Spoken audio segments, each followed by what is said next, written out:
Hello friends, back to my channel Sangamesh technical YouTube ಚಾನಲ್ಗೆ ಸ್ವಾಗತ ಅಂತ ಹೇಳ್ತಾ, CP+ ಕ್ಯಾಮ್ರಾ ಬುಲೆಟ್ ಆಗಲಿ ಡೂಮ್ ಆಗಲಿ ಯಾವುದೇ ಒಂದು ಕ್ಯಾಮ್ರಾ ಆಗಲಿ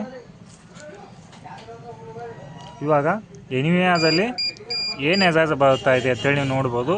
ಆಲ್ಮೋಸ್ಟ್ ಆಗಿ ಇಲ್ಲಿ ಲಾಸ್ಟ್ನೇ ಕ್ಯಾಮ್ರಾ ನೋಡ್ಬೋದು. ಇಲ್ಲಿ ಸರ್ವಿಸ್ ರಿಟರ್ನ್ ಮೆಸೇಜ್ ಎಜಾಜ್ ಅಂತೇಳಿ ಬರ್ತಾ ಇದೆ. ನಾರ್ಮಲಾಗಿ ಮೇಲಿನೂ ಏನೈತಿ ಡಿಸ್ಕನೆಕ್ಟ್ ಆದಂಥ ಎಜಾಜ್ ಇದ್ದಾವೆ. The login return time up ಇದೆ, ಅವೆಲ್ಲ ಡಿಸ್ಕನೆಕ್ಟ್ ಆಗಿದ್ದು ಅದಾವೆ. ಬಟ್ ಇಲ್ಲಿ ಹೊಸ ಕ್ಯಾಮ್ರಾನ ಇನ್ಸ್ಟಾಲೇಷನ್ ಮಾಡೋದಿಗೆ ಇದೊಂದು ಎಜಾಜ್ ಬರ್ತಾ ಇದೆ. ಏನು ಎಜಾಜ್ ಬರ್ತಾ ಇದೆ ಅಂತ ನಾವು ಇವಾಗ ದೊಡ್ಡ ಸ್ಕ್ರೀನನ್ನು ಮಾಡೋಣ ನೋಡ್ಬೋದು.